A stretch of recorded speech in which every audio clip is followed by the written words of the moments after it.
বন্ধুরা আজকে আমরা আম কেটে নিচ্ছি। আম কেটে কি তৈরি করব তোমরা দেখতে থাকো। আগে আমগুলো সব ছাড়িয়ে নিই, তারপর কেটে নিচ্ছি। কীভাবে ছাড়াচ্ছি কীভাবে কাটছি তোমরা দেখতে থাকো।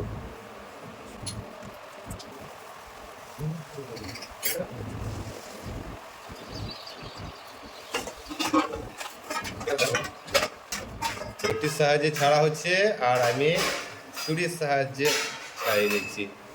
এদিকে মা ছাড়িয়ে নিচ্ছে বটির সাহায্যে। আমাদের গাছের আম পেড়ে নিয়ে এসেছি, তো দেখি কি বানাবো। আগে ছাড়িয়ে তো নিই, তারপর দেখছি কি বানাতে পারি।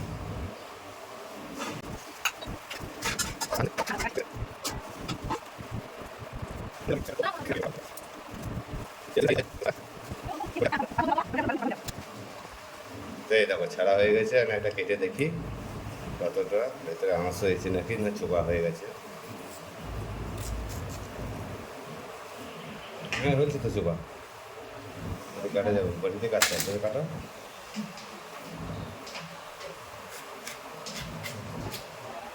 চার কিছু করে দাও, আর কিছু করে দাও। তো দেখো হালকা না, চার কুচি ওই চারটা ঠিক আছে, বাস এটাই ঠিক সাইজ। এই সাইজটা সবচেয়ে ভালো।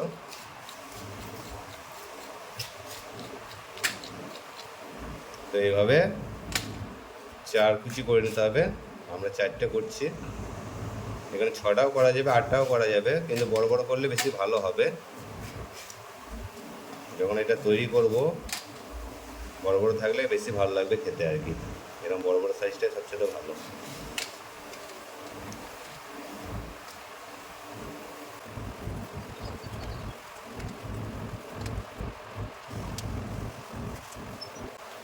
আর এই ভেতরের শাঁসটা বের করে ফেলে দিতে হবে। হালকা যে এটা পাতলা একটা শাঁস থাকে, এই যে ওটা ছাড়িয়ে ফেলে দিতে হবে। এবার কি করতে হবে, আমটার মধ্যে কাট লাগাতে হবে। কাট এইভাবে হালকা হালকা করে কাট লাগিয়ে দিলে কী হবে, এর মধ্যে সব মশলা সব কিছু ভালোভাবে ঢুকে যাবে, খেতে টেস্ট হবে বেশি।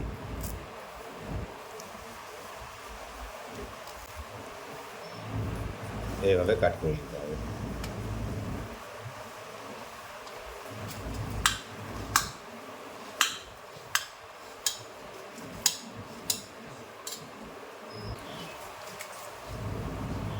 কিছু আমি কাট লাগিয়ে দিলাম আর কিছু গোটা থাকলো। দেখবো কোনটা খেতে টেস্টি বেশি হয়, দুরকমভাবেই করবো।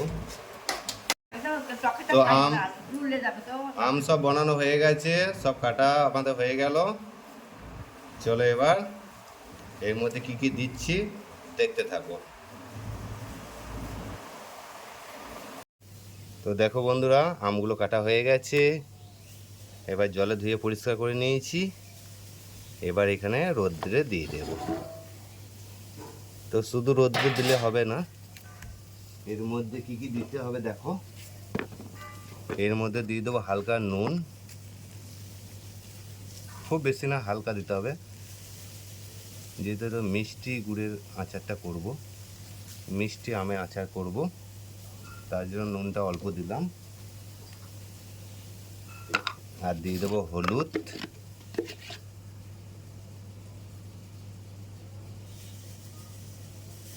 এবার এগুলোকে ভালো করে মাখিয়ে নেব।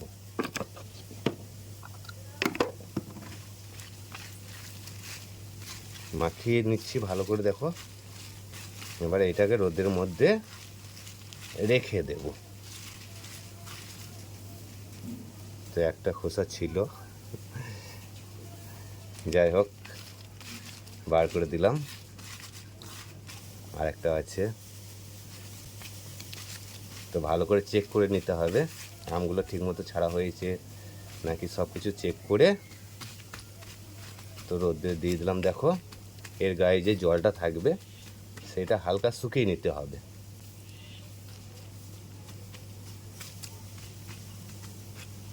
তো দেখো বন্ধুরা কত সুন্দর লাগছে, দেখুন আমগুলো মনে হচ্ছে সব পেকে গেছে, কালার যে হয়ে গেছে মনে হচ্ছে সব পেকে গেছে। তো চলো বন্ধুরা 1 ঘন্টা পরই দেখা হচ্ছে। তো এবার মশলাটা করে নেব। প্রথমে দিয়ে দিচ্ছি শুকনো লঙ্কা,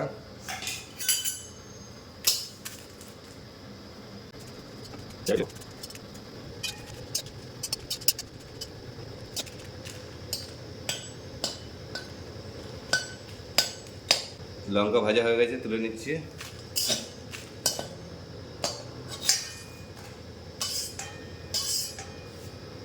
এর মধ্যে দিয়ে দেবো জিরে,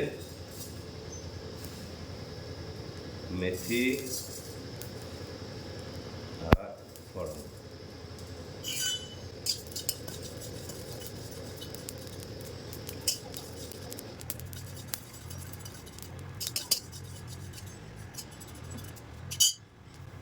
তো মশলা ভাজা হয়ে গেছে, এবার এটাকে নামিয়ে নেব।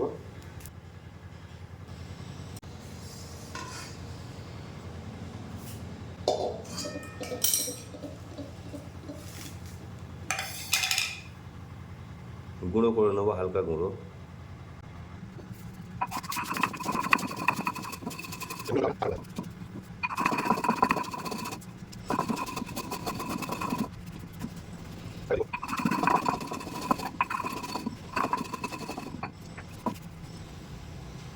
আধ বাটা মতো হয়েছে দেখুন, খুব মোম করে নেব না। তো মশলা বাটা হয়ে গেছে, এবারে তুলে নিই।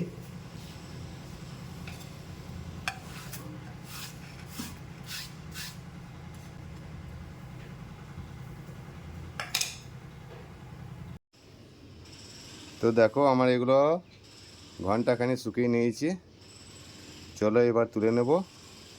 জলগুলো শুকিয়ে গেছে, এবার একটা পাত্রের মধ্যে আমি সব তুলে নিচ্ছি।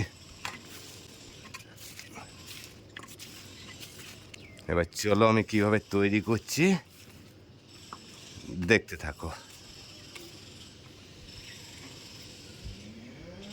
কড়াইটা বসিয়ে দিয়েছি, এর মধ্যে দিয়ে দেবো সরিষার তেল। তেলের মধ্যে দিয়ে দেবো লঙ্কা,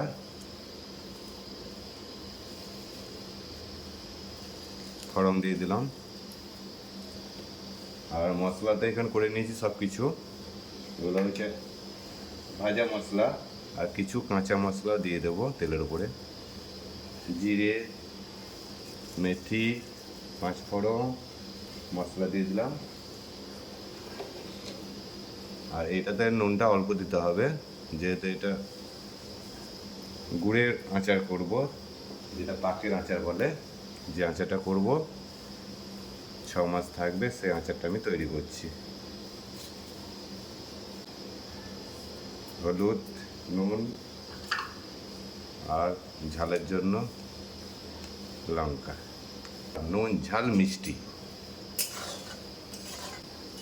নুন ঝাল মিষ্টি যে আমের আচারটা হয়, যেটা বলে পাকের আচার, মানে এটা পাক তৈরি করে করছি যেটা, যেটা চাটনি সেটা আলাদা, আর পাকের আচার এটা আলাদা। তো আমি আজকে তোমাদেরকে পাকের আচারটা তৈরি করে দেখাচ্ছি।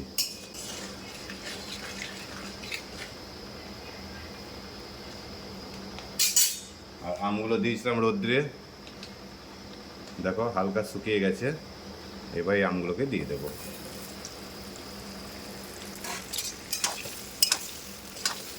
এবার সব কিছু ভালো করে মাখিয়ে নিতে হবে।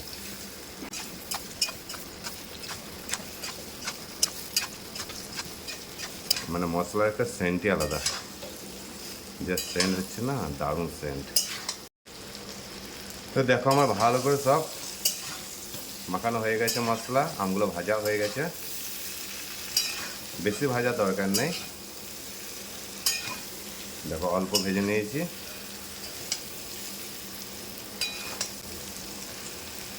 যেহেতু রোদ্রে দেওয়া ছিল ওই জন্য আমটা শুকিয়ে আছে, আমের মধ্যে কোনো জল নেই, দেখো শুকিয়ে আছে সব কিছু। এবার দিয়ে দেব, এখানে চিনিও দিতে পারেন, আর আমি এখানে আখের গুড়টা দেব।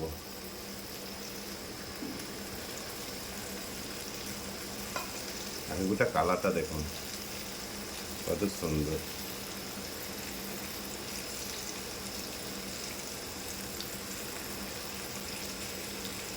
তো মিষ্টিটা এখানে বেশি লাগবে, মিষ্টিটা বেশি না দিলে এটা ভালো লাগবে না, তাই আমি মিষ্টিটা এখানে বেশি করে দিয়ে দিচ্ছি।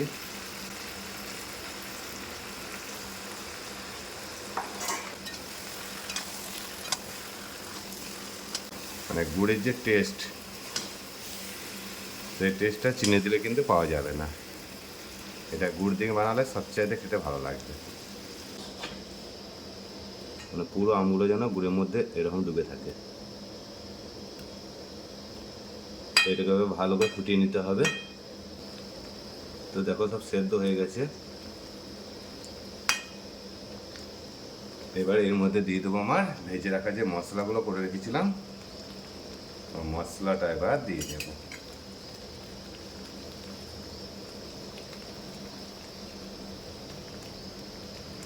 মানে মশলাটা না দিলে খেতে টেস্ট হবে না।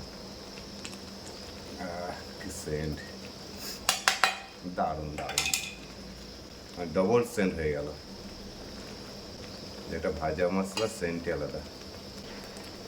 এটা আমগুড়ও বলতে পারেন, পাকের আচারও বলতে পারেন, গুড় আমও বলতে পারেন, এটা অনেক রকম নাম দিতে পারেন।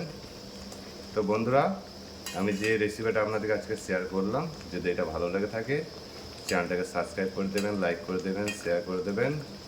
পরবর্তীতে নতুন কোনো ভিডিও নিয়ে আবার দেখা হচ্ছে। সকলে ভালো থাকবেন, সুস্থ থাকবেন। ভিডিওটা আজকের মতো এখানেই শেষ করলাম। টাটা।